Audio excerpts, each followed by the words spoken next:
Hi guys. இப்போ என்ன ஆகும்னா நம்ம கொடிக்கா வட்டையில் எவ்வளோ கொடிக்கா பிடிச்சிருக்கோன்னு பார்த்தீங்களா? இதில் என்ன ஒரு கொடுமை போச்சுன்னா துரட்டி எடுக்காமல் போயிட்டோம். துரட்டி எடுக்காமல் போய்ட்டு நாங்கள் இப்போ சரியான கூத்து நடந்துச்சு. அதெல்லாம் நாங்கள் எடுக்கணும்னு பார்த்தா என்கிட்ட ஒரு கேமராமேன் நல்ல கேமரா இல்லாதனால அது இல்லாமல் நாங்கள் எல்லாம் பிஸியாக இருந்துட்டோம். அதனால் கொடிக்கா அவ்வளோ தான் பறிக்க முடிஞ்சிச்சு. நம்ம டீம் மெம்பர்ஸ் எல்லாம் அப்படியே ஒரு இதில் கவலையில் உட்காந்துருக்காங்க, இவ்வளோ தான் கொடிக்கா பறிக்க முடிஞ்சிச்சான்ட்டு. இந்த அனுபவத்தை பற்றி நமது சியோன்கிட்ட கேட்போம். கலரா இந்த அனுபவம் எப்படி இருந்துச்சு உங்களுக்கு? ஒரு புதுமையான அனுபவம் தான் இருந்துச்சு.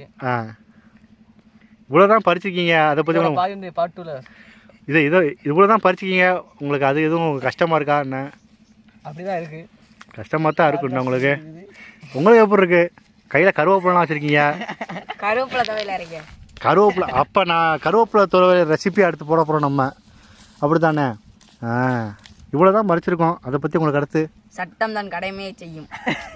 அதுக்கு என்ன சம்பந்தம்? எதையாச்சும் பேசுனா என்ன பண்ண? நாங்கள் ரெண்டு பேரும் தெரிச்சு ஓடுறாச்சு. அதை கேட்டு இதான் என்னுடைய தொழில்.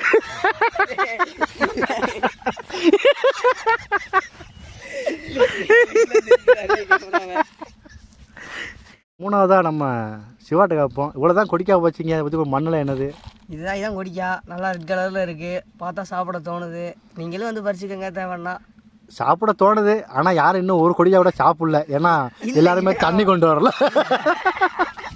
கொடிக்கா கொடிய ரைப்பிட்டோம், துரட்டி கொண்டு வரல, தண்ணி கொண்டு வரல, ஆளாக வந்திருக்கோம். தலைக்கு ஒரு துண்டு கூட கொண்டு வராமல் நாங்கள் கொடிக்கா பொறிக்க வந்திருக்கோம் 3 பேரும். கடைசியில் பார்த்தீங்கன்னா கொடிக்காவெல்லாம் பறிச்சாச்சு. திங்கணுன்னு ஆசை. வெயில் பின்னாடி பார்த்தீங்கன்னா கொளுத்துன்னு கொளுத்துது. இப்போ நாங்கள் நடந்து போனோம், தண்ணி குடியாக நடந்து போனதுனால கொடிக்காய் சாப்பிட்டோம். கொடிக்காய் வெயிட்டிங்கில் வச்சுருக்கோம். வீட்டில் போய்ட்டு அரைன்னு அறைய போனோம் ஒரு நேரத்தில். அதெல்லாம் உங்களுக்கு அடுத்த வீடியோவில் வரும். நம்ம தலைவரோட கருவேப்பிலை சட்னியோட சட்டம் தன் கடமை செய்யிட்டு வருவார். அதில் உங்களை சந்திக்கிறோம். அதுவரை எங்களிடம் வரும்போது கொடிக்கா பாய்ஸ்.